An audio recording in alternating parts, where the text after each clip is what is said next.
Ia me ele atua ele leitu la fiafi pa tai fo ile atua ia ilana tainga ilana puipuinga ia mai se fo ilana fa malolonga fo na tato so e feilo e fiafia ia ilungo ngalu pe ole ia ono ole au unanga ia ale Global Kingdom TV channel ia ilana por kalamio la o el tupu ia ile swafa manu malola ia so keriso ia ma te ofolofa fatalo fatuai Samoa ia mai o monga mawalunga se yo nai fatalo fatu ile pa ia mawalunga na ole tala le leio na tulanga fa lupeina fatalo fatu foi pa anga o malava ale Global Kingdom TV channel so se tu la langi ia o maua mai ele nei o nanga tol fatalo fa ile so ngai fatama so ngai fafengainga ia Paulo Mikaele ia malepulenga o le TV o le RCTV Samoa ia e pei ona ia tato ngaluenga fai fantasi ia mo lona malofa talo fatuai ia ile pa ia mawalunga i ona tulanga fa lupeina amen ia bi ele li o tato to e fei lo fia le ia tula fia le ia fatau ina fo ile por kalame ia awa fo ile fa salalawin ngai lungo le tato TV sfulu i Samoa i ia le ha sai ile tua i mea le saunia matapena ina mo i tato talo fatu fo i se mato CEO ia ele sunga i fafengainga ia Mike Poreta malifatua ia Sarah ia awali tapo inga malistalo ia e tu sai ma polo kalami fai di ia ile amen antaro fatu fo ia inga wo mai masani la to fo yo muli ta ile nei au unanga faftai to stalo ia mawalunga i pele vi inga lele antaro fatu sa mol de fiafi na lor so i fua ma lo le langi mama ala tu inato mal fa lo eu so au na le sunga le lia o ya so alo telea ia na te ina i tanto stalo ile nei tu la fiafi tato i fo matatalo mawalunga lava le alofa sisiri ese o la fio le tua aleluia fa i loa i le aso ma le aso ma to fafta ia tu lava ia toe lau inga ma lau puipuinga i le nei aso atoa mai le savalinga mai le tae se i o ina tau fiafi le so le atua se ua malo i lau pule fasoa fafta i luanga le lei malo pule malo alofa malo anga le lei ua malie fasaolo ua lofa le atua fasafua i lungo lau fanau i aso uma matemi uma fafetai ua tai mai lo matou ole le nei tau fiafi iwa tu fo i le mamalama tau mo mali atu le atua nei fo i tu le langi le atua ia anga i tu fo i le mamalama i nai tu ai o mai le po i sai le nei tu au ngā renga i o fo ngi ai o le atua ma tu te fa pei fo i lava ngā le alofa sisi eso la o matou atua o le o lo fa so mai mo i matou le temi ma le temi lo matou ola wala au i lau fio nei tu la fiafi sauni foi le por kalama le atua i tuina tu i lungo le ea wala au i lau fio i lau fau unga mana mai le langi anganga pa ia fa pe lava o ne fio mai mori la upu le nei po o le por kalama o le lao ai o le tupu ina ia o atu ia ai mo loto mo fina ngalo te ngata uma fa sau ni ai pe i matou taimi lo pua ngā ma taimi whainga tau le ola o matou iai ai sau ni ai matou le langi ma le ola i fa vau matou talo fa nui le fa fong angalo wa tudu ma lau fa nau ia le tua so se me tawhai o atu ai lau upu ma lau fionga nei po ia fa pe lava na ia lau fa unga mori o atu le nganga pa ia famia ia ma ua nei fia un fa nei ngā renga ia fo ia tua ia to er vinga ai matou mau au famia ngai lo sua fa Yesu mo le val au tuai amen vi elele antalo fat foi lo sunga le lia wa so alo ia lor so i fua ma lo langi mama tato e ia ko nei fa fi malo so i fua la le malo il fatto to malo le on sai malo fo i le fa pale le nei aso Ia foi nai tua ngia manai meo so fa fu sei fa la mai ni stem. Ia a tatou fa pare ia pe vo te ia e pe watu le pe te le te mai lo lia apol. O le anu wal ngā wenga upo le atua leias. Ia tau fa ve lave mai foi nai me fo le o so fa lava. Ia ta te lo ngā yo inga le rio le lo lang. Awoni fa tau wina lo na filingalo. Ma ia lape lo na filingalo i le tatou fa ngana ina i lunga o pe ngalo le ea. Ia ai sa to ma dia fa longo pe ia nganga o le atua. E mau to file mu la le leias. Ia le fa tau nu po kala ma le po. Patalo quanto ai sia o fa pele so ngai fa ngai ia fa wea ia le teria fa fili maya ia mai Brisbane Australia ma lor se fua ma lor lang marso ia le mai le sunga de ngai ai se foi panga mal glopo ia ia le tua o le tanto la ai el tupu le ia piapi ia ole amaua mai le tusia yoelu ia ilona mata upu elua ia a olona fai upu le na wasful balu ia se yo dosful lua amen ale la tango e fai tau ia ole tanto tus fai tau la tu sa mai tanto fa so le ia amen muli ane e o ina o lilingi foi lo nganga i lunga i tangata uma ona perfecta ile o toa tali mo toa fine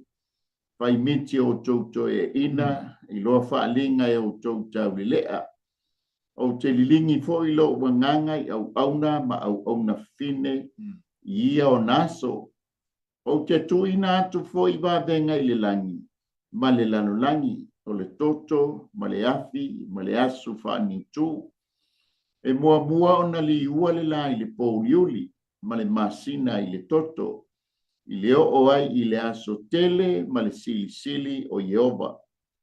I ufo ina whao la ina o ilanto umalava o e bala a watu i le suafa o Jehova, a wai iai le whao la tanga i maungo Siona ma Jerusalema, wha peo na feta lai ma iai o Jehova, e iai fo ie watu toe o ilanto ia e vala a wina e Jehova. Ia whaamunia mai le tua e tusa male.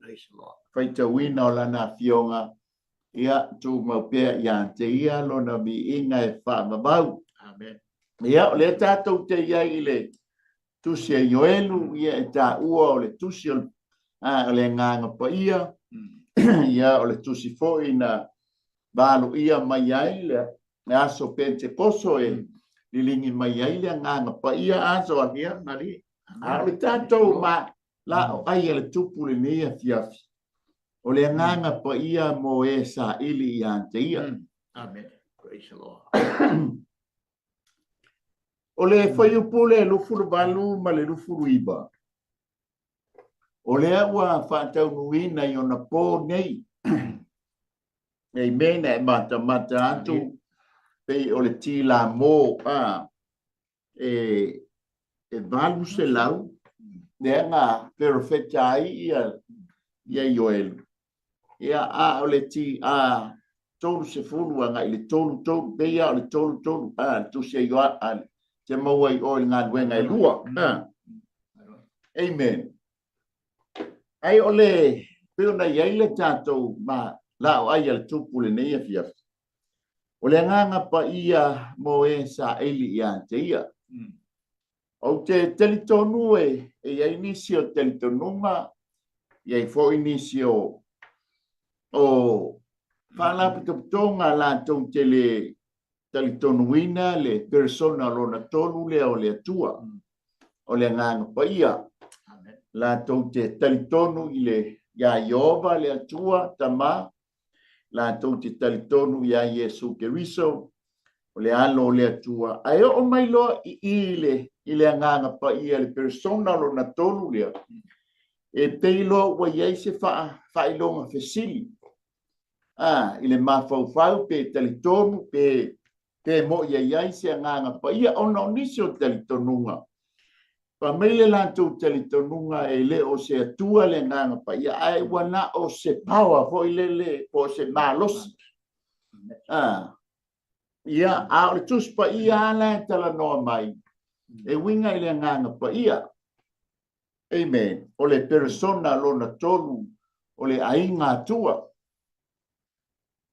mataulia fo i o le fa mai e te mauai o le kene se mua fa i upu e lua soa ma mai sa so o na nunumi le lalo langi ma ua ngao sa ufitia fo i le lalo langi i le po yuli ma mai lea o na fengao yo ia lea o le nganga pa ia o le atua e pei o le ngalue enga le nganga pa ia pe o mai ai ma le malama ma ua ola me uma sa po yuri pe po sa fo ia ai te maua fo ile ta fatolu le nei o le atua ile taimi ina ua fausia le tangata aso nali e te maua ke ne se mua fa yu puelo fuono pe talayan mai leo o le atua ina ta to faia no winga ile to tas ya le atua ai to tolu na persona ia o le whapi e lai a mai le oku whaperitania foi lea so alo le person ia tātou whaia o le tangata ia whaia i lo tātou whatusa tātou mata lea e toa tele la e le toa tas ai ofo i le taimi ina ua tupule lano langi o fai to voi tem foile ina ua faia le olo i paper na faia foile o le a foile fono foile o le ai nga tua fa pe mai tato voice foia se fa ese ngana tato mata ile tafa tonu le o le tua o le ia le ngana pa ia amen ia ona o le nei lalo langi o tato ia iso e peye lua ia talitonunga le iai o le talitonunga e ta ua le e iai le latou talitonunga na o le lua vaenga o le tangata o le si talitonunga e tolu vaenga o le tangata o le talitonunga le nei e ta ua o le dichotomy o le latou talitonunga tangata e talitonu i le talitonunga lea ale tai kotomi e lua vaenga o le tangata na o le tino o le loto po le mafaufau body and soul o le talitonunga le ta ua o le trichotomy e a fo ia e tolu vaenga o le tangata pei fona iai le persona e tolu o le atua o le tino o le body o le mafaufau po le loto o le soul ia male anganga la the spirit e pela o tanto o male tuspa ia e talitonu i le trichotomy e tolu vaenga o le tangata pe fo ne tala noa mai ai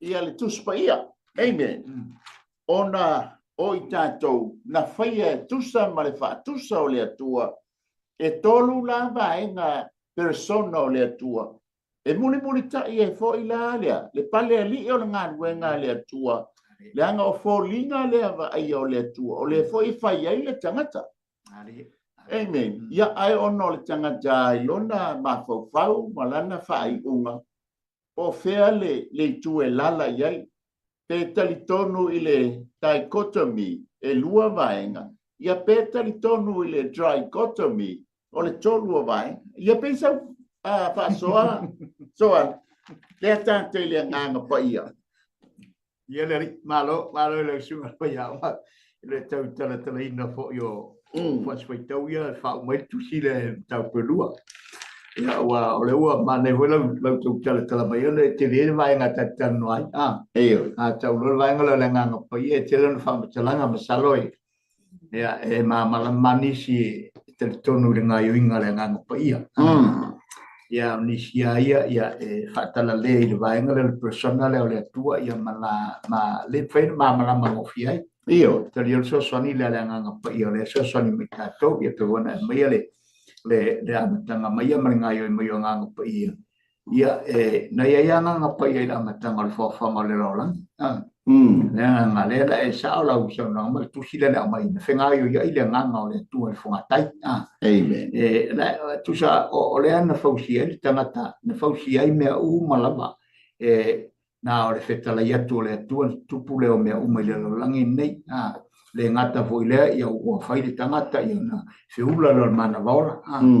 Ia o mana vale o mana va ia mana vaora o abatu i lo le tangata.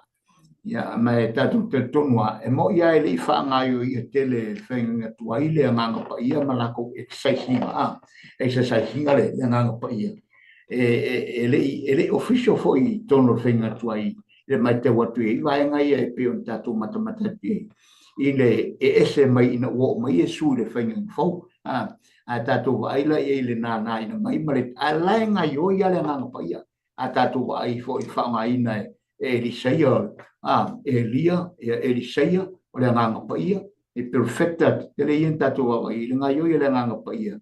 E whaai loa i le nganga o le atu le ngaio i le ngaio i tangata uma.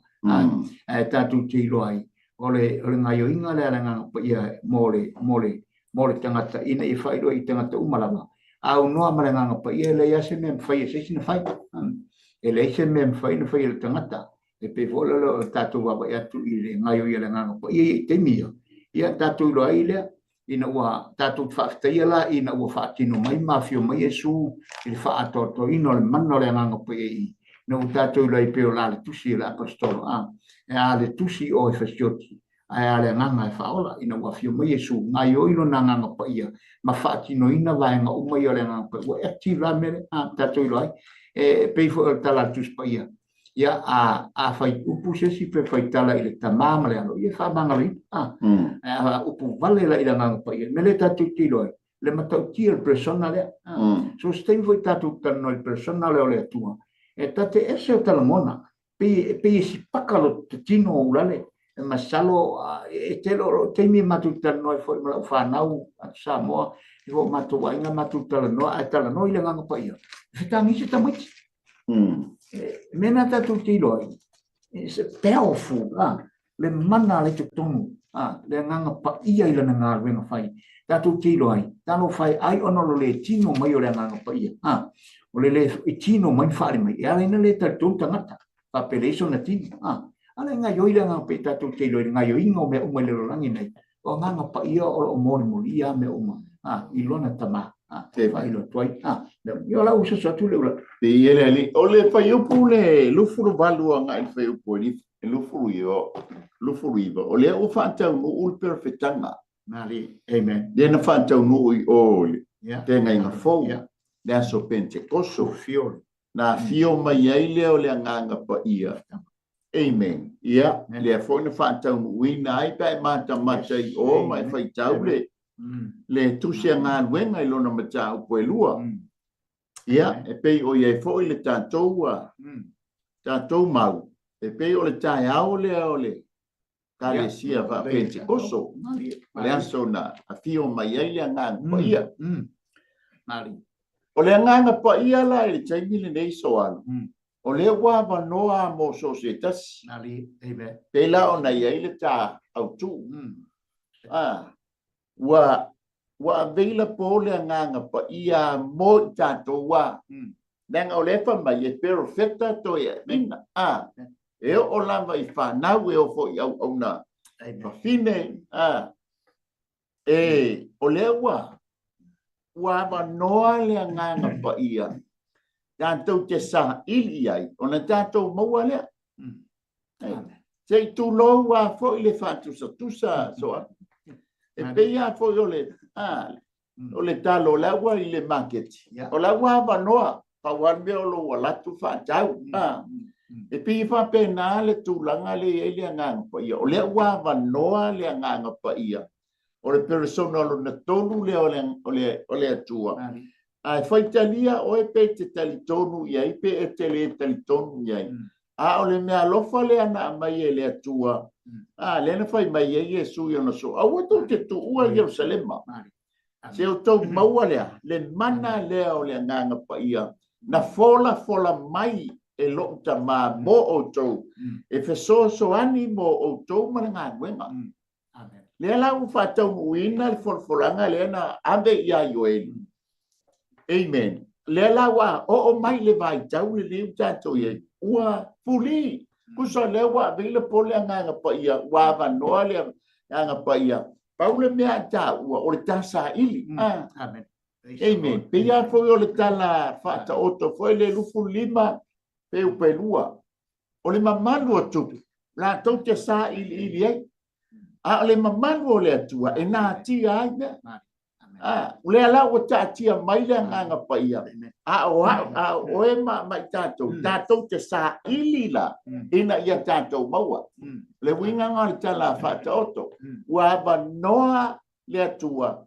Amen. O ana por kalame mana fuafuanga. O lawa iei. Ai sa ili la iei tātou. Na tātou maua.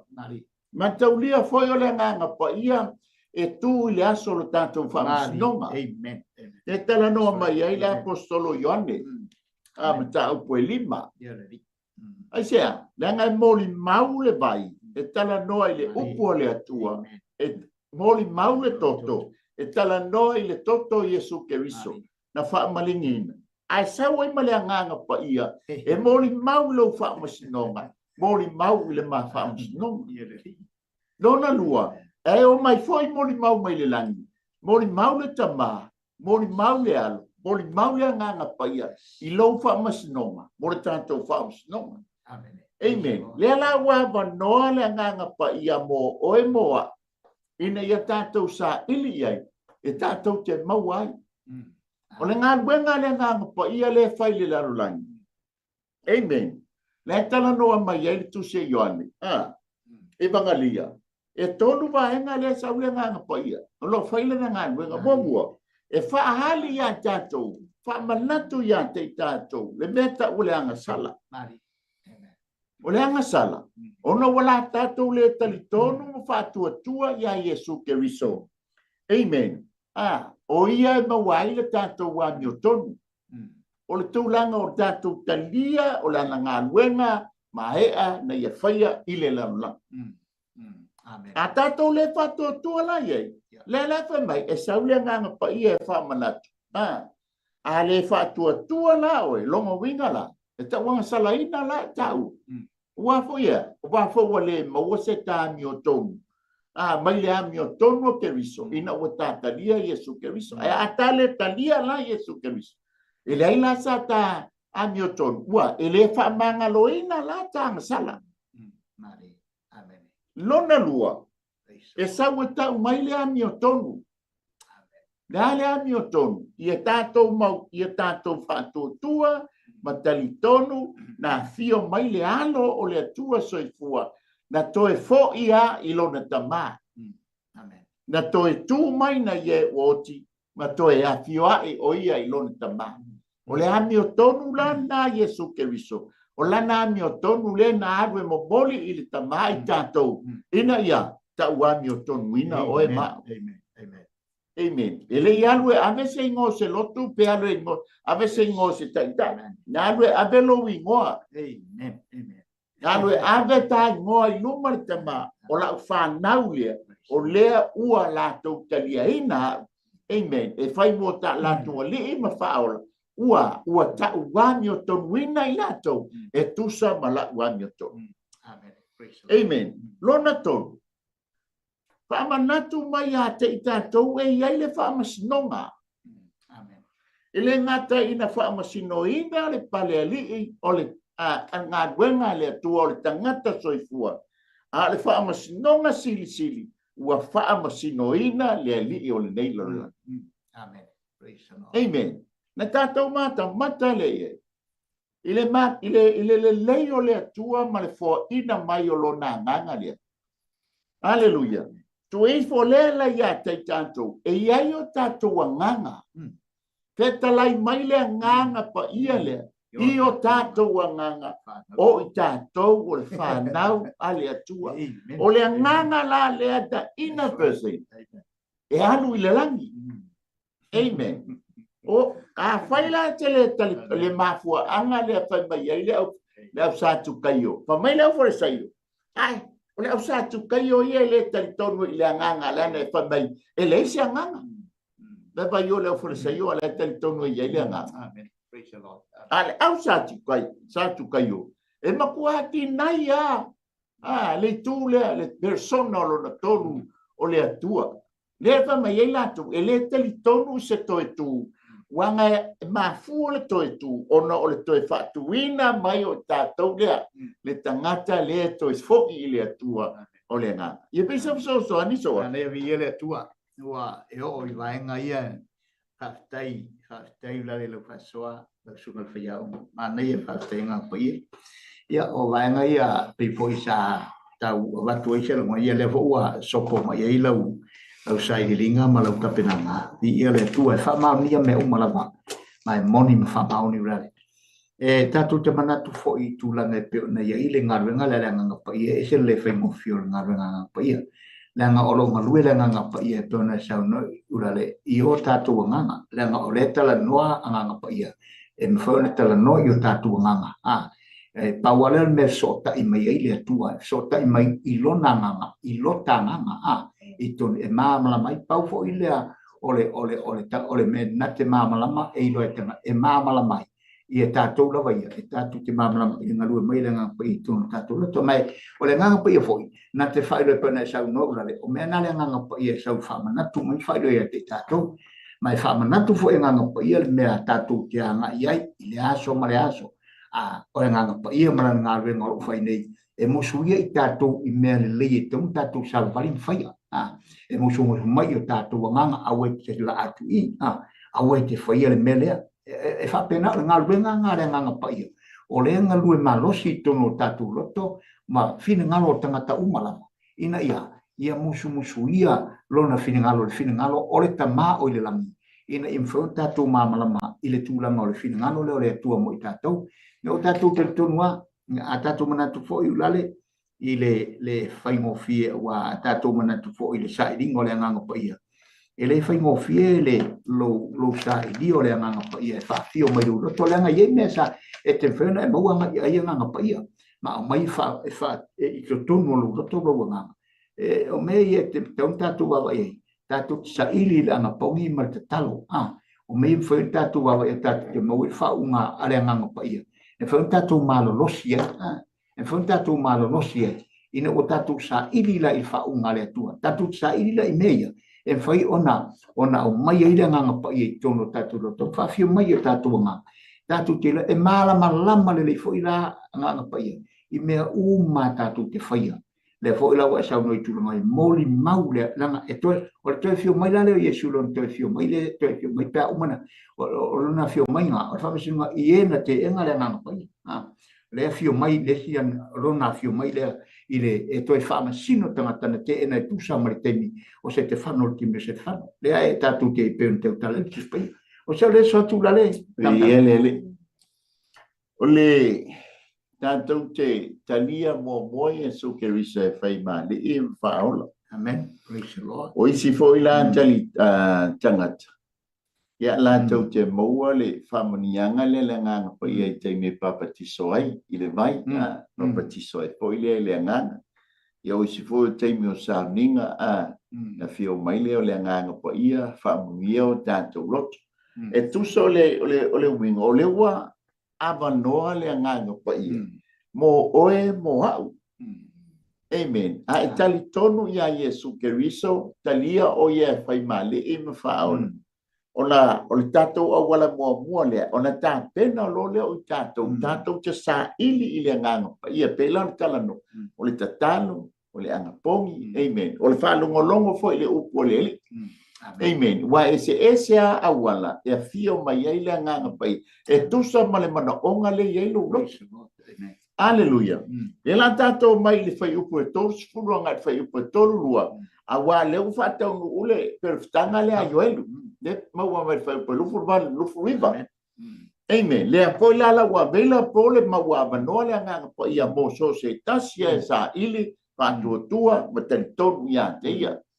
Amen. So se tangata.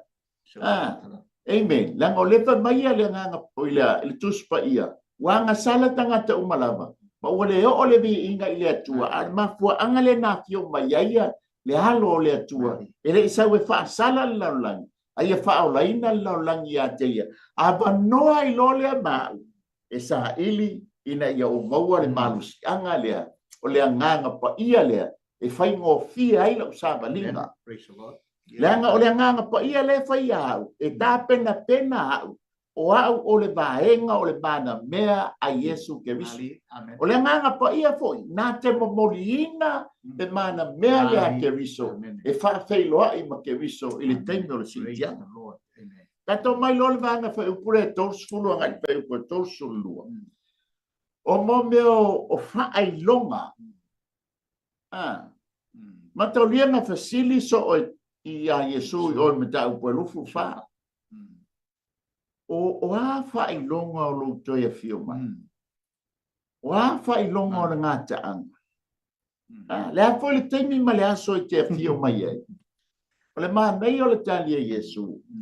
E tau te iloa le whailonga. Tātou te iloa ma mata I whailonga.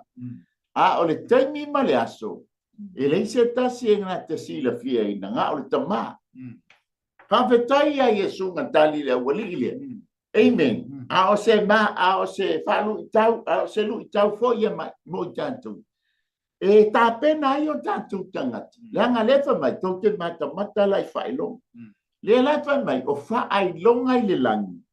Ma whailonga I le larolangi, o le tala le ai oelu.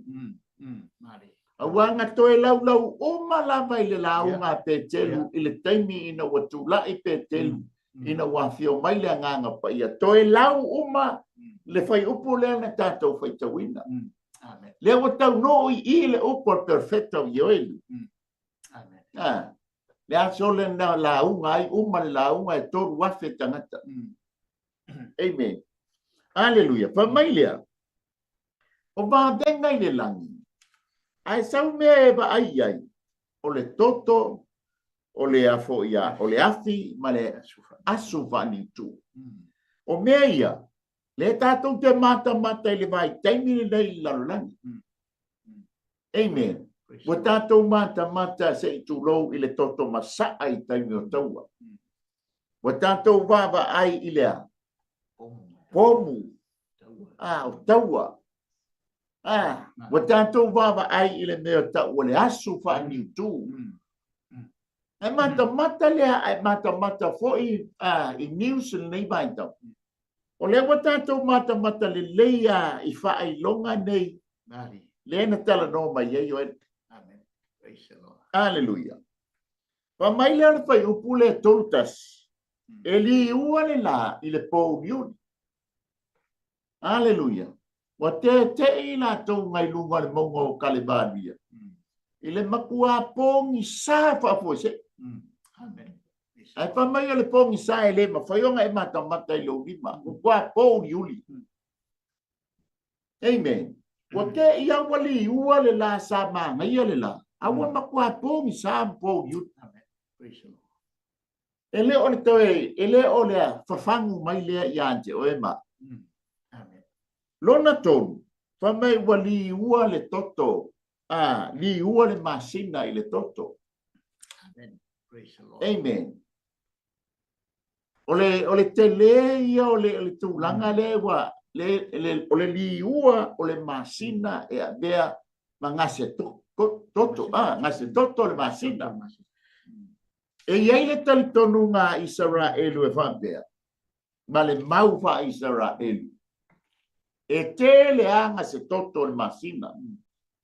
Le te le foi pe tai lua masina ma tupu. Ie pe tai lua tau sanga ma tupu.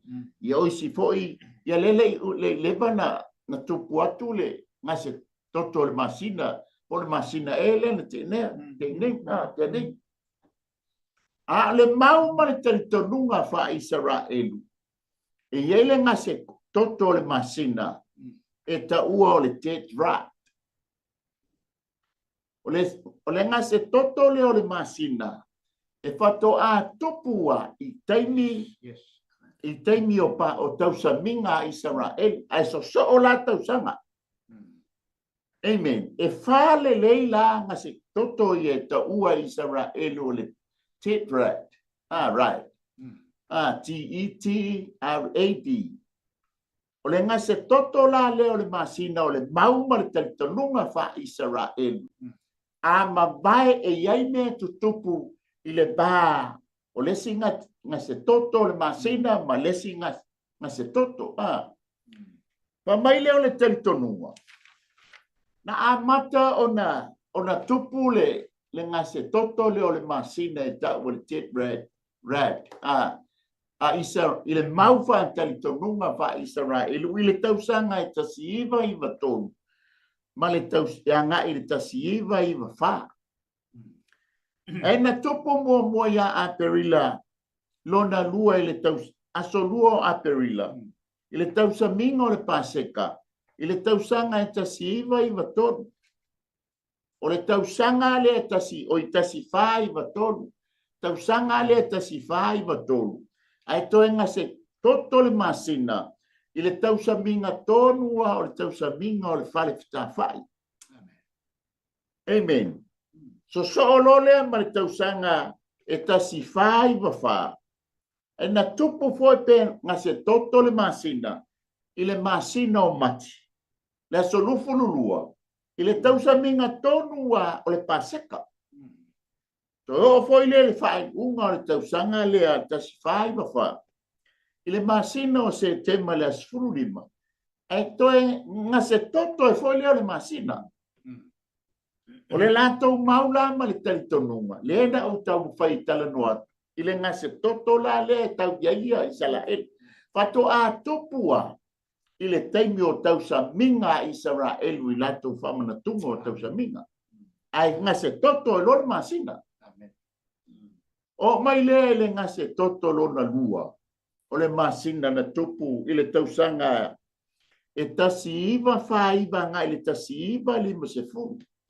A mata atu la lima se lau tausanga le vā o le ngase toto mua o le masina i le taimi pau i le taimi o tausaminga o Israel. A le fato a taunu, fato a tupu i le tausanga e tasiiva whaiva.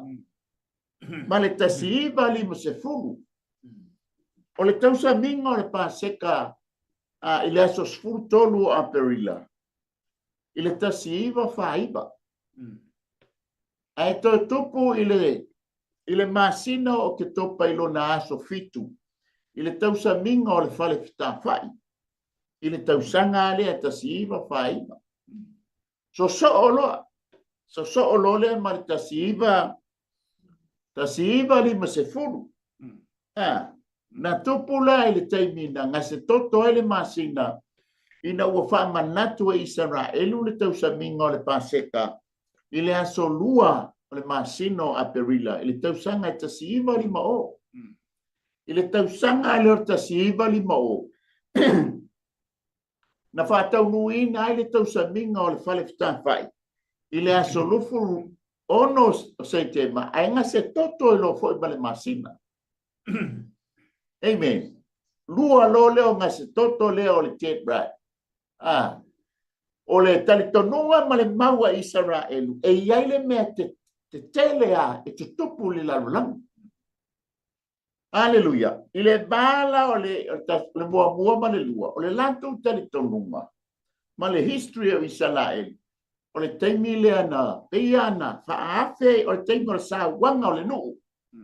Tau ma fai e tafi e sea Israel. Ai te o soani ai tangata ingo ia Greece, Colombia. Pe o le tangata le ana soani le au Jews. Na fa au pale e stono Amerika. O mai lole ile vale o le lima se furu. Anga ile tausanga e tasiiva o no fitu. Ma le tausanga e tasiiva o no valu. Na se fulu lima tausanga na ba ile ngasi toto lea o le masina na taunuu i ile tasiiva lima se fulu ma le tasiiva o no fitu ma le tasiiva o no ban. Amen. O le tausaminga la le paseka ile tausanga e tasiiva ono fitu. Na tau nuu le a perila le solufu fa. Tau sa mingo le paseka. Ai toenga se toto ale masina le tau sanga lea. Ai na tau nuu ia o ke topa. Na tupu ia o ke topa le asobalu. Asurbalu. Ile tau sanga e tasiiva ono fitu. Ono fitu. Ai ono valu. Per favor. Mataulia la. O le bala le o le tau sa minga lona lua. O le ngase toto lona lua. Ma le ngase toto lona tonu. Le ne tupu le ono fitu. Mataulia na tuto atasi ai Israelu. Ile tasiiva whavalu. Ia lenga tupu ai le tuto atasi ai wavea Israelu as a nation. O mai lole le ono fitu. Ma le ono valu. O le ono valu. Na tupu ia a perila. Le sosfulu tolu le tausanga tasiiva ono valu. Ile taimi tonu o le paseka. Tausaminga o le paseka. Toi ngase toto fo i leo le masina. Ile tau ia o ke topa le asono. Ile tausanga tasiiva ono valu. Amen. O le ngase toto lona tolu la lea. Amen. E mataulia la. Ile taua o le tausanga i tasiiva ono fitu. Na fato au lu fale ia Israel. I to tonu o le laufanua po ele o Jerusalema. Amen. Hallelujah. Le la o mai le taimi le nei. Amen. Pa mai lea. E lima se fulu tausanga le ba o le tasiiva ono ban. Male lua o se fulufa. E tupu la le ngase toto le masina le. O laute i Australia. Na mata le lei. I le taimi lea ngase toto ai le masina.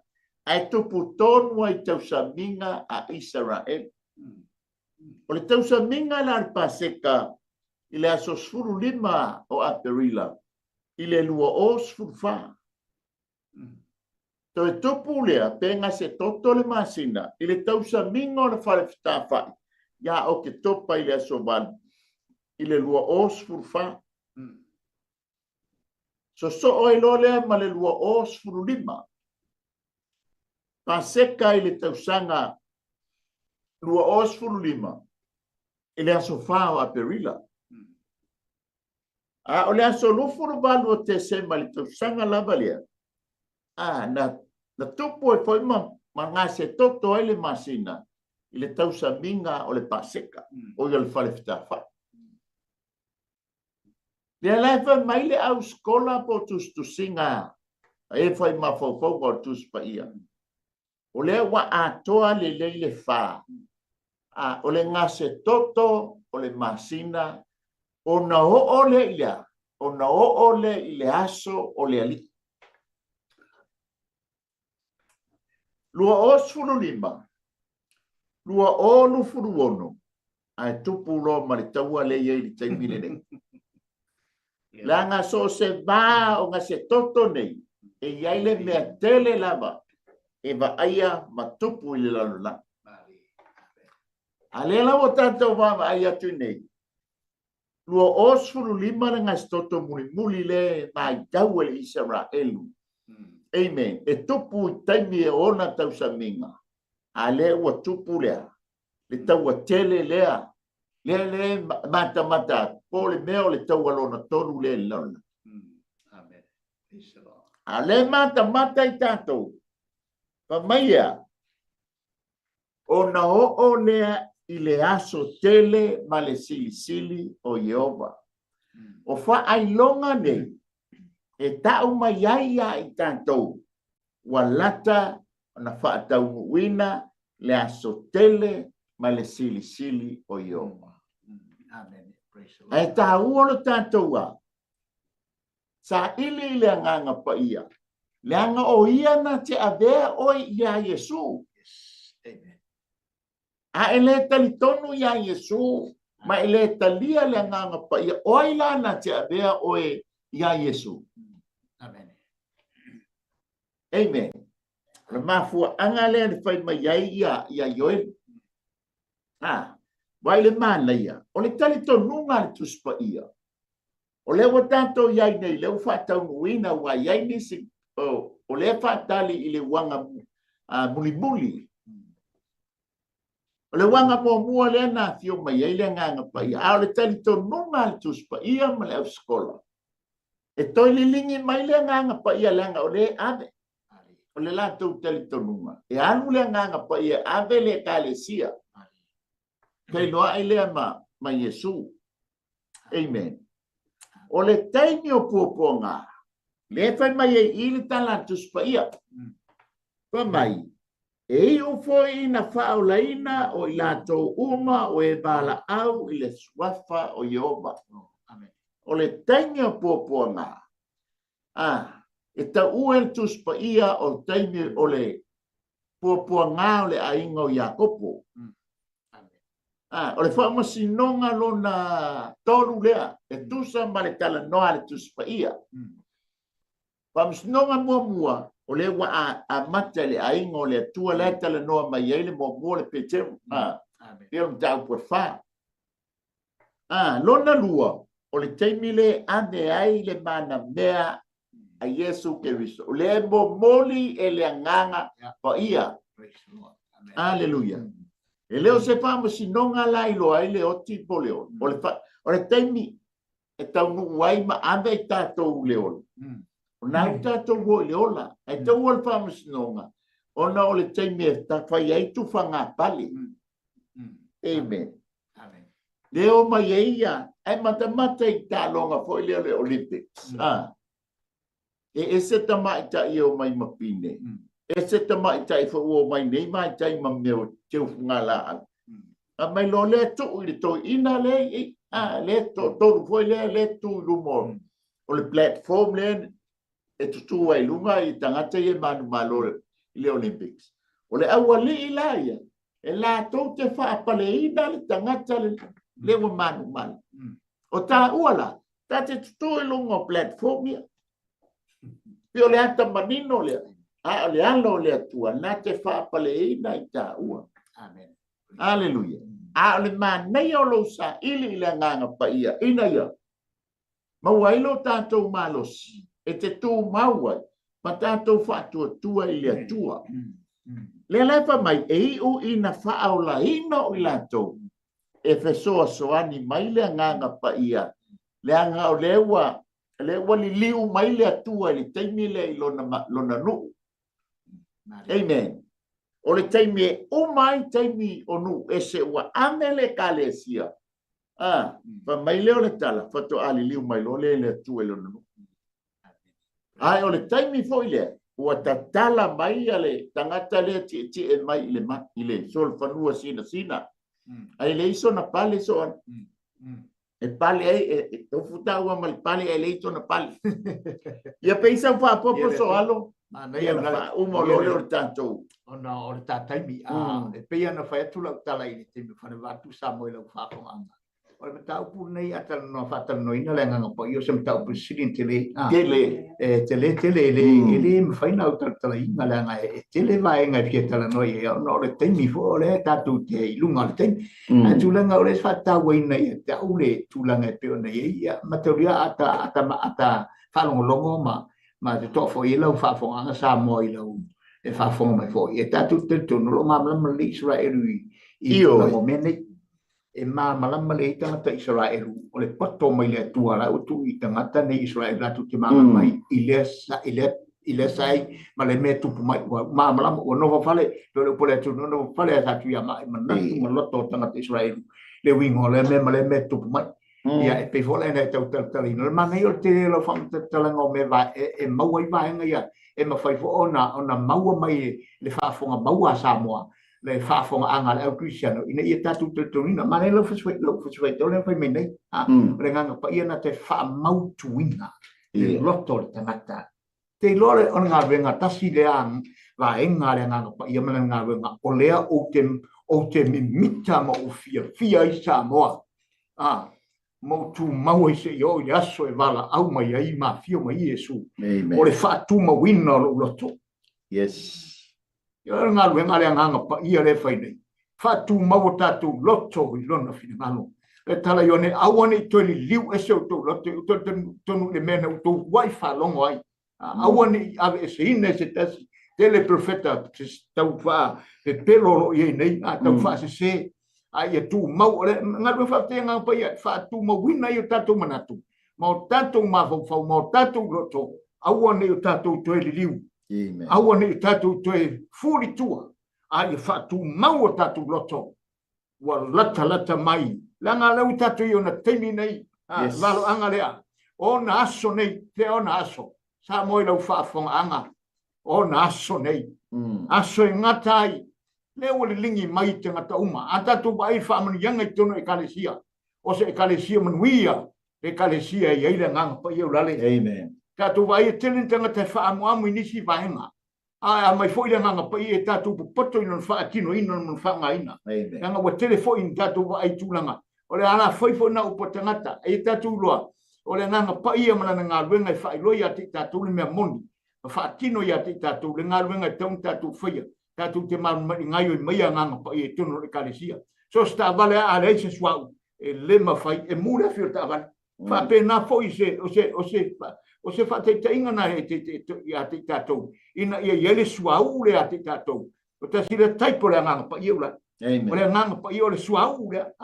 ina ia whaamu muai la mepa whaamu muai o tatu la mepa ina ia tatu whaatari atu pe whaatataringa au tau pou poto e to lima na tu tu malatu la mepa e tu tumu i swau tatu iei temi nei tatu whaalongo i le nganga pa ia me le nganga pa ia ina i whaatu mo wino tatu loto wa lata lo na fia mai siau sa tatu le tai le mania o le toi ngā lue mai o le nganga pa ia i ona toi tengi. Amen. Praise the Lord. A o le siono whale velane, e ngā lue mai, e ngā lue loi o i ona nu. Yes, amen. A ua oma le taimi o le nu ese e iei oe sa moa mai mau. Hallelujah. A o le taimi le nei, o le ea manoa le nganga pa ia. Amen. A wane o tātou me lea le whaamanianga lea na promise mai ei lea tua le tamapeo na tala noa Yesu i ana so. A wane o tau tu ua i Jerusalema se o tau maua le nganga pa ia. Amen. Amen. Tali tonu ia o lau lava lea whaitalia. Pe te tali tonu le persona lona tonu lea o lea tua. Amen. Pe le hai. Ai manatuifo la ia te o e tonu vaenga o lou tangata. O lo tino, o lo loto, mo lo mafau e iai lo anganga. Na e tali tonu lea, e iai fo ila le anganga. Peo no ta ua. E moli mau le anganga pa iai lo whaamasnonga. E moli mau fo ilo ma whaamasnonga. E le ngata ilo whaamasnonga i lalo. Lalo langi nei le to tonu le moli mau. Toi o mai fo i to tonu mai le langi. O la fo i a fio mai iai le anganga pa iai. Amen. Le ngata lea, a whai e awai tātou le sitianga. Oi nā te whaafia, oi nā oi. Hallelujah. Le tangata le nā tia i laua ai. Le o pa ai ilo na tino. Le wa mai Yesu, apu ia e le wa ai. Ai tali tonu mai pia. Amen. Sa moa, o lo fia nofo a fia te mana, nofo le lao ai ale toku. Amen. Tali tonu ya Yesu ke riso e whai mali i mawhaola. Tali tonu le ia nganga pa ia ala i lau sa i linga. Ina ia maua soa. Sa tāno whoanga i o lau. Laua maua manu whoa. Yes, amen. Tua tusi li lei ma maka maka li lei tele ai mai ngoa i o. Ai ole tua lalo. Sa ili soa manoa. Amen. Ia Samoa. O le tātou a lao. Ai lea le tupu le neia fiafi. Pa mai awa iai le whaola tanga i whea. I Siona mai Jerusalema. O lo tala noa ia. I le whanaua le atua. O le nuu. O le atua o Israel. Awa o mala le tātai. O le taimine nei. Talia Yesu ke risa e whai mali i ma whao. Yes, amen. So ani mai leo le nganga pa ia. Whatu mawina oi. Whatu mawina manatua. Amen. O lo sawea. Fa manatu ya te oil fa musnonga fa manatu ya te oil a mioton fa manatu ya te oil a sana fa te tele lava ta mai la upul nei fiafi ia tu mau ia te oe le viinga whaamanuia i le whaafonga anga si o mātou atono ia tu mau ia te oe le viinga ai mātou maua o whaamunianga na o Yesu. Amene, amene. Ia, le ase leo, le ase ngangana o le tau tamali, ia, e matua atu ia te oe Samoa. Ai mate e mai ate i maua nei, mai le laumua, ia mate whaapia atu ia tō whāsoi fua Samoa, manuia le nei e fiafi.